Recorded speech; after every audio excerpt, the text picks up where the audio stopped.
As pessoas parecem estar se divertindo, tirando sarro da decisão do nosso herói de ficar na cidade fronteiriça e construir um muro. Um sujeito com um bigode grande brinca que nosso herói provavelmente empilharia algumas pedras brutas, jogaria um pouco de terra e lama e pronto. Ele tem certeza de que, eventualmente, nosso herói retornará correndo para Long Song, e eles poderão explorá-lo ainda mais quando ele estiver desesperado. No entanto, o líder deste comitê não parece menosprezar nosso herói tão levianamente quanto os outros. Ele pede a opinião do embaixador sobre o assunto.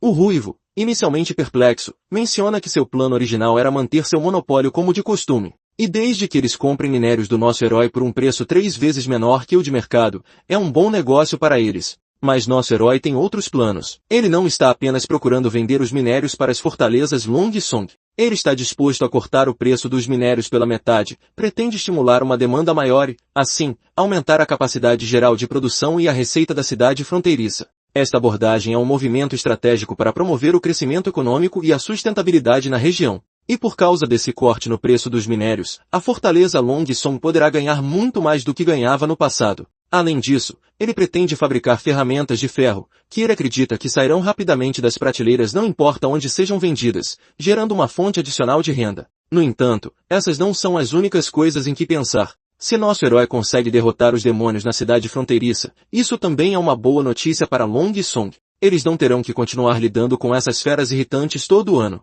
Além disso, a disputa pelo trono dura apenas 5 anos. Então, se a cidade fronteiriça prosperar depois disso, Long Song pode acabar ficando com o terceiro maior pedaço de terra do reino. O ruivo sugere que Long Song ajude nosso príncipe a construir o muro e defender a cidade fronteiriça. Ele acha que vai valer a pena no final. O velho concorda com o senso prático dos ruivos, mas chama isso de pensamento típico de comerciante. Para esse sujeito de cabelos brancos, não se trata de uma questão de sucesso ou fracasso da cidade fronteiriça. Ele simplesmente não quer dividir seu território com ninguém, príncipe ou não. No dia seguinte, o rosto do cavaleiro-chefe não tinha preço quando ele viu a engenhoca que nosso príncipe estava mexendo. Fiel ao seu estilo, ele deu todo o crédito a Ana, que ajudou a soldar as peças de metal. O príncipe não conseguia conter sua excitação com sua última criação, que é uma máquina a vapor. Ele abraçou sua bela invenção com força, vendo-a como o primeiro passo para levar a humanidade a uma revolução industrial alimentada por uma nova fonte de energia. 5 minutos depois, o cavaleiro ainda parecia confuso, tentando entender como a máquina funcionava.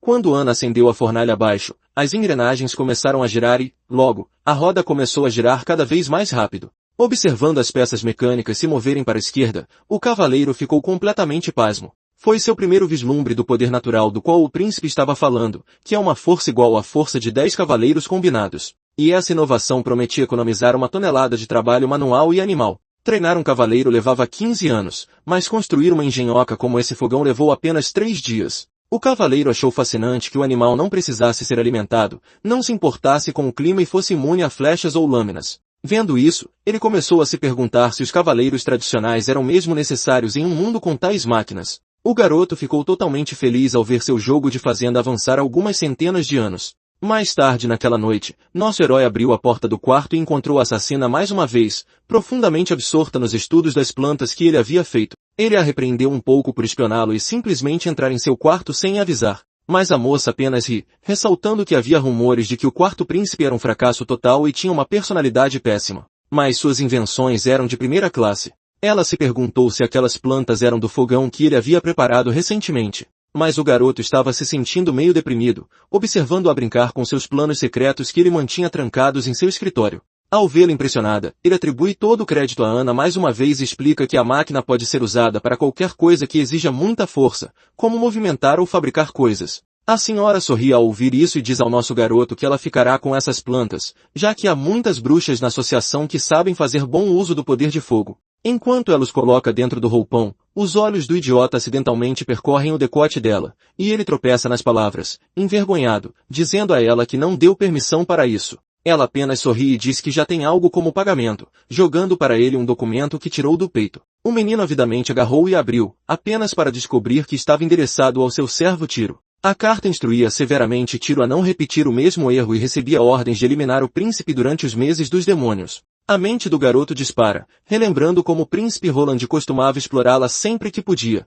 e nosso herói se sente profundamente perturbado por essas memórias. A mulher então lhe conta que roubou a carta de um dos pombos, mencionando que não havia nenhuma assinatura na carta, mas ela acha que ela pode ter sido enviada por um dos irmãos dele. Então ela pergunta se ele concorda que ela investigue mais a fundo para descobrir quem está por trás dessas ordens. Ele dá sinal verde para ela prosseguir, e ela faz uma pose respeitosa.